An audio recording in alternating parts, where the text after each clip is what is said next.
Salam sejahtera dan salam serak sayang bersama saya Janet Bennett.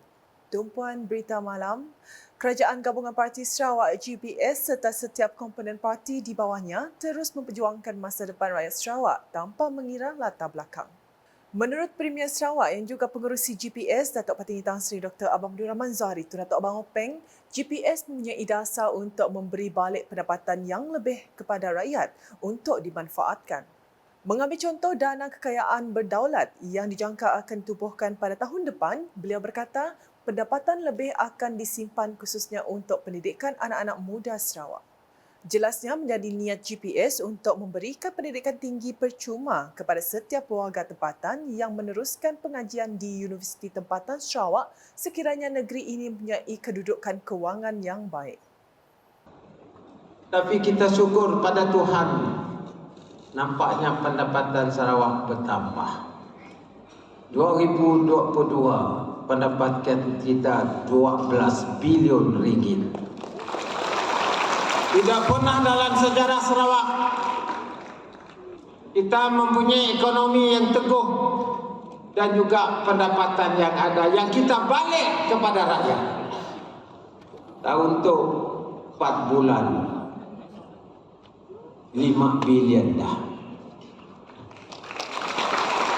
First quarter 5 bilion kita pungut. Sudah tentu akan lebih. Tapi jangan kita spend our money. We must also save our money. Sebab itu kita tubuhkan sovereign fund. InsyaAllah, God willing, will start next year. Untuk anak kita, untuk masa depan Sarawak. Beliau berkata demikian ketika menyempurnakan Majlis Perasmian Perhimpunan Argon 3 Tahunan Parti Demokratik Progresif PDP di Bintulu pada Ahad.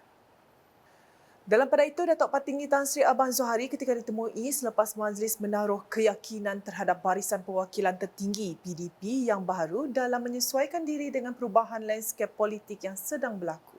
Saya nampak bahawa mesyuarat berjalan dengan baik dari semua dan mereka sudah mempunyai satu jawatan kasar yang saya yakin boleh menyesuaikan diri dengan perubahan politik yang ada, di mana politik kita adalah satu platform untuk kita membangunkan negeri, negara dan juga masyarakat. Terdahulu pada Sabtu, Perhimpunan Agong 3 Tahunan PDP berjalan lancar dengan Datuk Seri Tiong King Sing kekal menyandang jawatan sebagai Presiden bagi tempoh 2023 hingga 2026, manakala Datuk Henry Gine pula dilantik sebagai Timbalan Presiden. Antara pemilihan jawatan lain termasuk Datuk Dr. Penguang Manggil sebagai Naib Presiden Kanan 1, Roland Duat Jubin sebagai Naib Presiden Kanan 2, Alexander Asing Sandai sebagai Naib Presiden 1, Friday Belik sebagai Naib Presiden 2, Roland Ting Hua Sing sebagai Naib Presiden 3 serta Datuk Anyi Ngau sebagai Setiausaha Agong. Berita seterusnya, Sarawak berada di landasan tepat untuk mencapai aspirasi menjadi wilayah yang maju menjelang tahun 2030. Menteri Industri Makanan Komuniti dan Pembangunan Wilayah Datuk Seri Dr. Stephen Rudi Utong berkata ini dapat dicapai kerana Kerajaan Sarawak mempunyai perancangan teliti selain pendapatan yang mencukupi untuk memajukan negeri ini. Dedahnya, Sarawak terus mencatat pertumbuhan ekonomi yang baik apabila merekodkan pendapatan sebanyak 5 bilion ringgit pada suku pertama tahun ini dan dijangka mencecah 17 bilion ringgit pada penghujung tahun nanti. Katanya dengan pendapatan yang besar, Kerajaan Sarawak dapat melaksanakan pelbagai perancangan untuk memenuhi aspirasi rakyat. We are looking forward for the future.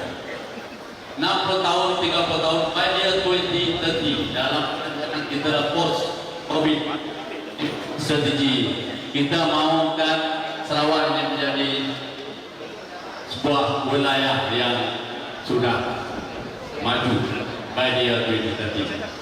Jadi banyak perencanaan yang sedang dirancang, yang telah dalam perjalanan progres dan ada yang telah pun diselesaikan oleh kerajaan.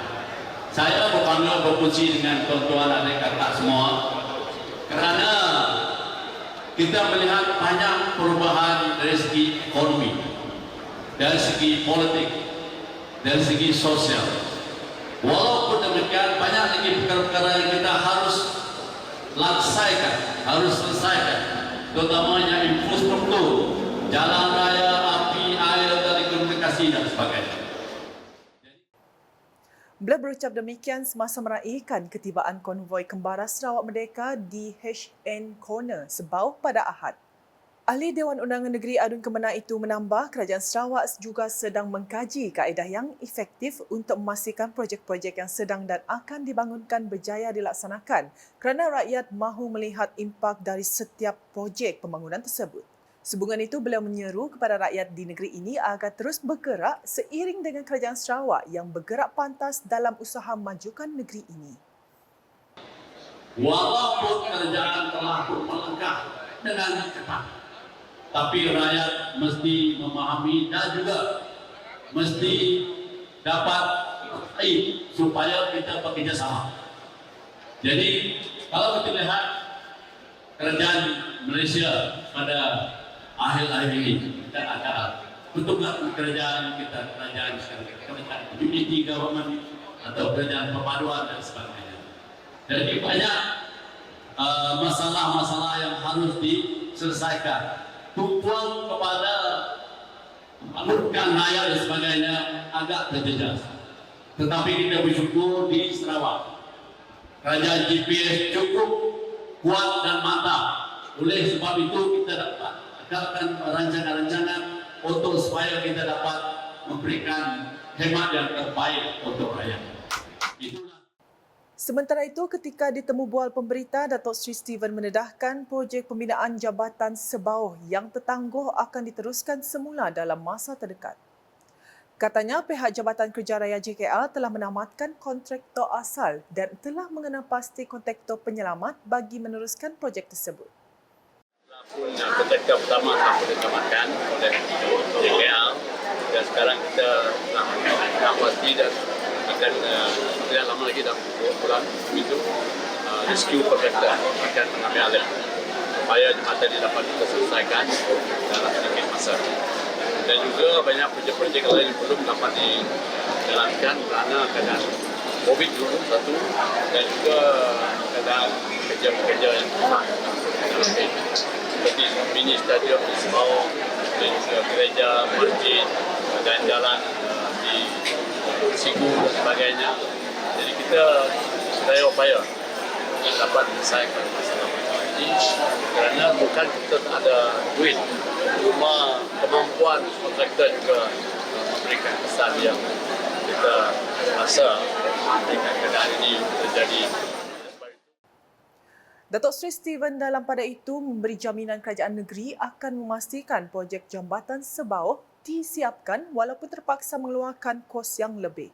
Mengulas mengenai konvoi Kembara Sarawak Merdeka, Datuk Seri Steven berkata ia dianjurkan bagi menyemarakkan semangat 60 tahun Sarawak Merdeka dalam kalangan penduduk di Sebauh di Sarawak amnya. Ketibaan seramai 120 peserta konvoi yang diketuai Timbalan Setiausaha Tetap Kementerian Belia Sukan dan Pembangunan Usahawan Sarawak Dol Hadi Marzuki pada jam 10 pagi disambut dengan penuh meriah oleh kira-kira 300 penduduk setempat. Konvoi melibatkan sebanyak 30 kenderaan serta 40 motosikal berkuasa tinggi yang bertolak dari Bandar Bintulu pada jam 9 pagi tadi. Mereka kemudiannya dipersembahkan dengan tarian singa, paluan kompang serta persembahan kebudayaan. Terdahulu, konvoi Kembara Sarawak Merdeka sempena sambutan perayaan 60 tahun Sarawak Merdeka meneruskan perjalanan sejauh 66 km lagi menuju ke Pekan Sebauh dari Bandar Bintulu.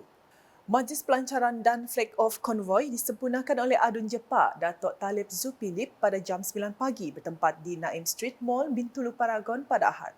Turut hadir dalam majlis itu Timbalan Menteri Infrastruktur dan Pembangunan Pelabuhan Irsina Adilariwo, Adun Murung, Kennedy Chok Pai Ugon, Adun Tanjung Batu, Johnny Pang, Timbalan Residen Bintulu Abang Zainuddin Abang Turki bagi mewakili Residen Bahagian Bintulu dan Timbalan Setiausaha Tetap Kementerian Belia Sukan dan Pembangunan Usahawan Sarawak selaku Ketua Konvoi Dol Hadi Marzuki. Selain itu, ia turut dimeriahkan dengan kehadiran ikon bahagian Bintulu iaitu 2 bekas pemain bola sepak Sarawak, Dahlan Matusin dan Zapri Manai, atlet taekwondo kebangsaan Marilyn Bungan Lian dan 4 ikon inovasi digital dari SMK Bintulu iaitu Edwin Ting, Yek Siu Hao, Jaden Lu dan Sean Lee. Konvoi terdiri daripada kelab pemotoran dan pacuan 4 roda di Bintulu iaitu Bintulu Bikers Community, Center Zone Bikers dan kelab pacuan 4 roda Bintulu.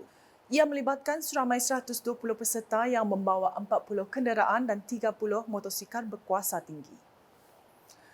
Perkembangan di Miri, Menteri Pengangkutan Sarawak Datuk Seri Lee Kim Shin telah melancarkan program Sarawak Aktif peringkat bahagian Miri pada Sabtu sempena sambutan perayaan 60 tahun Sarawak Merdeka di Stadium Tertutup Miri. Program anjuran Kementerian Belia, Sukan dan Pembangunan Usahawan Sarawak MySet dengan kerjasama pejabat residen bahagian Miri itu bertujuan membudayakan sukan bagi kesejahteraan dan kesepaduan. Program anjuran Kementerian Belia, Sukan dan Pembangunan Usahawan Sarawak MySet dengan kerjasama pejabat residen bahagian Miri itu bertujuan membudayakan sukan bagi kesejahteraan dan kesepaduan rakyat Sarawak yang selari dengan visi Sport for All by 2030. Dalam pada itu, Sarawak Aktif turut mensasarkan peningkatan kualiti kesejahteraan hidup dengan strategi penggalakan dan pembudayaan nilai murni dan gaya hidup aktif dalam komuniti masyarakat Sarawak. Pelaksanaan program ini merangkumi 4 domen iaitu sukan kecergasan, sukan rekreasi, sukan ekstrim dan sukan tradisi.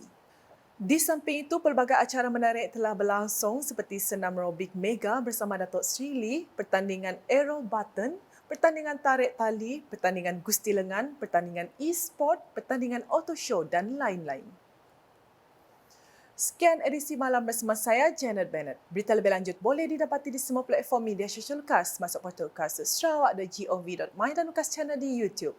Sebelum mengakhiri buletin UKAS, saksikan sorotan Majlis Perasmian Penghimpunan Agong Tri Tahunan Parti Demokratik Progresif PDP di Bintulu pada pagi Ahad. #menyebar fakta, salam UKAS.